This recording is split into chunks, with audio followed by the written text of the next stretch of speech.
G'day guys, what's cracking? It's Ralph here, and I'm at Emerald Lakes Golf Club on New Year's Eve, and I'm going to see if I can take some firework photographs on my GoPro HERO 10. What do you reckon? Do you reckon it's going to be possible? Well, here's the deal, I'm going to go do it, and then I'm going to come back to the studio and talk to you about it.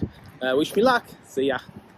The weather is filthy, and we found the right festival. I just don't know where the actual fireworks are. So I've got no expression on my face, as you can see. But I'm going to go find some dudes in some safety vests, and I'm going to ask them where the fireworks are, and at least I know which direction I'm setting up in.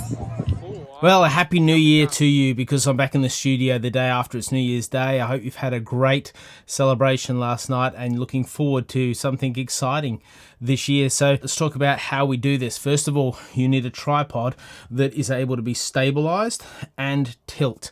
The reason you need to tilt is because you don't know how much of the fireworks are going to be in the frame, and you want to capture them all in the frame. And the reason that is, when you turn on your GoPro, you select night mode. Night mode limits you to a wide angle of view, which isn't a problem, but you don't know where the fireworks are going to be. So you have to compose the shot with that in mind.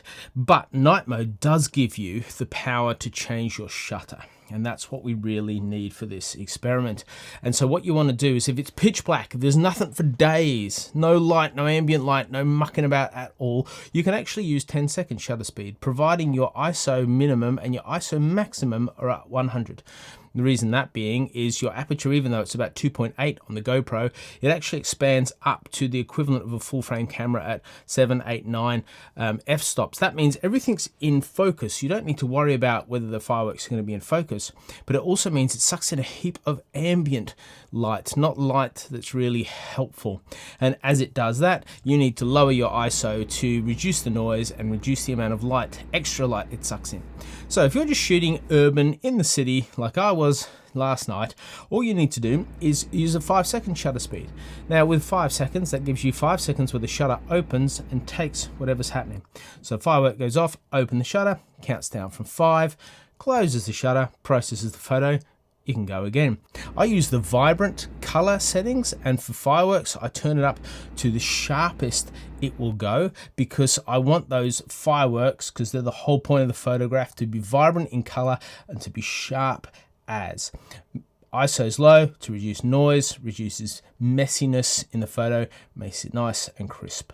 So I've found if you use the app, so you use the app, you plug in the app, build up the app, and actually when you're pressing the button, it gives you a little buzz when it's ready to press the button again. So when that shot is taken and it's processed, it gives you a buzz, you can hit the button again, and so you get as many shots as you can in quick succession to get as much of the fireworks as possible. If you'd like to subscribe to the channel, I would be delighted with that. I'd love to track along with you and share life and photography and creativity and filmmaking with you. And if you'd like to join, if you've been knocking around here for a while and you'd like to join, you can do that just down below by hitting that join button and seeing what it's all about. You're not committing as soon as you hit the join button. You hit the join button and have a look and see what the dealio is. It's always good when you first start, when you set up and you think you're level, take a test shot, and then you swipe up the screen and you can see what that test shot looks like. You can see that if you put some bright fireworks in there, is it all going to be way too bright? Is it going to be too dark? And you can adjust. You don't have as much adjustment on a GoPro as you do on a DSLR or a mirrorless. However, you still get a little bit of leeway. So always take a test shot. That way you can make sure you're straight as well. You can make sure your composition is on point and has in it what you want to have in it, assuming, and you have to assume or guess where the fireworks are actually going to be. But that's why you want to tilt and pan a function on your tripod, so you can quickly readjust and slightly tweak should you need to. Once you've done that, once I take my first shot, once the firework goes up, my first shot, then you want to check it. You want to check the photo really quickly and be like, yep, we're good to go, or no, I need to make these adjustments. You can always adjust the amount of light and the amount of color and detail in post, but be aware you can't change it all.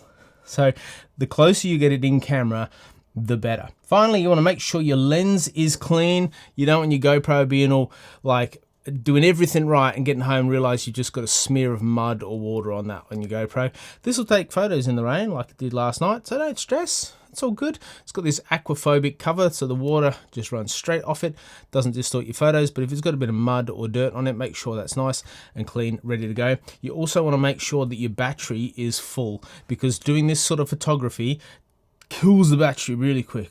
So you actually either want to plug in a power supply or have a couple on standby ready to pull one out and slap the other one in. If you want quick access, the GoPro works with the door off, so feel free to use that little function. And do you want to see what I got? So there were 2 shots we did. We had such a good time at the first firework display, we thought we'll go find another. So we went and found another. And so what I'm going to do is I'm going to show you some shots from that first one, and then I'm going to layer all those shots together and show you what the final image looks like. And then we're going to jump to a different shot, and I'm going to, again, show you a variety of those shots and then layer all those shots together.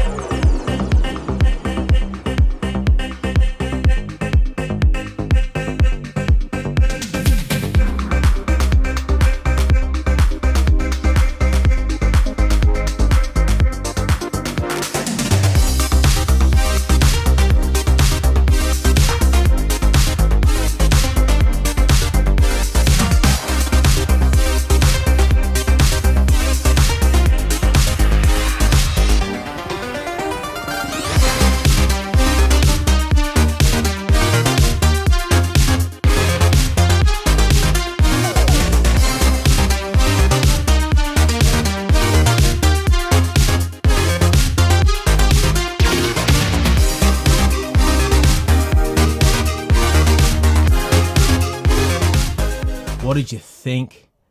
It's stunning for a camera like this, right? An action camera that you're meant to stick on your head and jump out of an aeroplane with can take firework long exposure photos like that.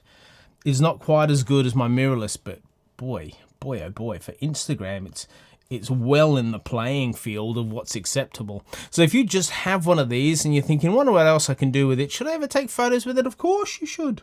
And I hope you've really appreciated this video, that it's taught you that you can go out and do that. I've got ones where you can do long exposure in the night, where you can take lightning, where you can do a bunch of different stuff. So I'll put a playlist at the end called Action Cameras and a couple of other videos for you to check out. Thanks so much for watching. Please subscribe, give this video a like, and I'll see you in the next one.